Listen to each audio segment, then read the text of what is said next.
নমস্কাৰ ছাত্ৰ-ছাত্ৰীসকল, আজি আমি এই ভিডিঅ'টোত আলোচনা কৰিম 2025 বৰ্ষৰ মেট্ৰিক পৰীক্ষাত 24 ফেব্ৰুৱাৰীৰ দিনা হ'বলগীয়া বিজ্ঞান বিষয়ৰ পৰীক্ষাত আহিবলগীয়া মষ্ট ইম্পৰ্টেণ্ট কমন কুৱেশ্যন লৈ আহিছোঁ।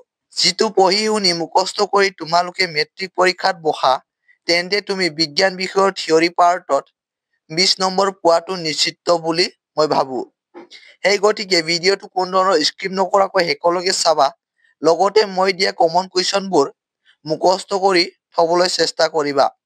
বেছি পলম নকৰি পলা কুৱেশ্যনলৈ আগবাঢ়ো। ইয়াতে চোৱা তোমালোকে SSLC এক্সামিনেশ্যন 2025 ছাবজেক্ট ছায়েন্স বিজ্ঞান বিষয়ৰ মষ্ট ইম্পৰ্টেণ্ট কমন কুৱেশ্যন। ইয়াতে প্ৰথম কুৱেশ্যনটো আছে। ইয়াতে কুৱেশ্যন নং 1ত আছে মানুহৰ শৰীৰত সংঘটিত হোৱা শ্বসন প্ৰণালীৰ বিষয়ে লিখা। আৰু পুনৰ এবাৰ কৈছো ছাত্ৰ-ছাত্ৰীসকল, এইবোৰ মই দিয়া কমন কুৱেশ্যনবোৰ মেট্ৰিক পৰীক্ষাত আহিবলৈ খুবেই সম্ভাৱনা আছে। সেই গতিকে তোমালোকে ভালদৰে পঢ়ি শুনি মুখস্থ কৰি মেট্ৰিক পৰীক্ষা দিবলৈ যাবা। দ্বিতীয়তে আছে 2 নম্বৰ কুৱেশ্যনত আছে মানুহৰ শৰীৰত পৰিবহন প্ৰক্ৰিয়াত ৰক্তৰ ভূমিকা কি কি? নেক্সট কুৱেশ্যন নম্বৰ 3 লৈ আগবাঢ়ো। প্ৰাণীৰ শৰীৰত প্ৰতিধ্বনুৰ বিকাশ হোৱাৰ কাৰণ কি? নেক্সট 4 নম্বৰলৈ আগবাঢ়ো। প্ৰাণীৰ পেশীকোষে কেনেদৰে আকৃতি পৰিৱৰ্তন কৰে? Next question number 5। ৰেণুৰ সহায়ত প্ৰজনন কৰিলে কোনো এক জীৱ কেনেদৰে লাভান্বিত হয়? নেক্সট 6 নম্বৰত আছে পৰাগযোগ বা পৰাগন প্ৰক্ৰিয়া নিষেচনৰ তুলনাত কেনেদৰে পৃথক?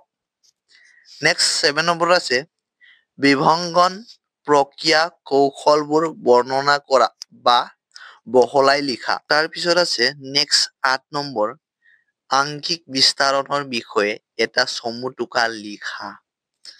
তাৰ পিছত আছে 9 নম্বৰ যৌন প্ৰজননৰ দুটা সুবিধা লিখা। তাৰ পিছত আছে 9 নম্বৰ কোৱা হ'ল।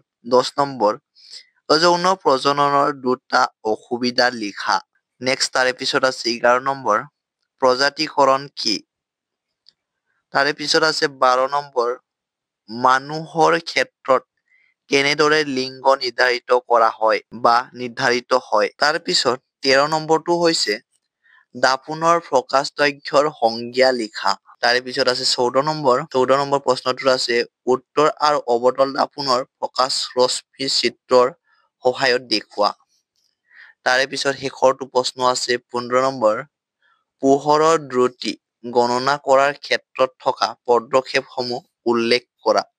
ছাত্ৰ-ছাত্ৰীসকল, আজিৰ এই ভিডিঅ'টোত বিজ্ঞান বিষয়ৰ ইমানখিনিয়ে ইম্পৰ্টেণ্ট কুৱেশ্যন আগবঢ়ালো আৰু ইয়াৰ পিছত নেক্সট ভিডিঅ'ত আৰু ইম্পৰ্টেণ্ট কুৱেশ্যন আগবঢ়াবলৈ চেষ্টা কৰিম।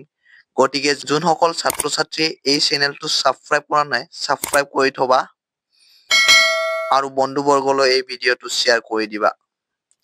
আৰু যদি নেক্সট ভিডিঅ'টোত এনচাৰৰ সৈতে কমন কুৱেশ্যন লাগে তেন্তে কমেণ্ট কৰি জনাবা। আজিৰ এই ভিডিঅ'টো শেষলৈকে চোৱাৰ বাবে ধন্যবাদ।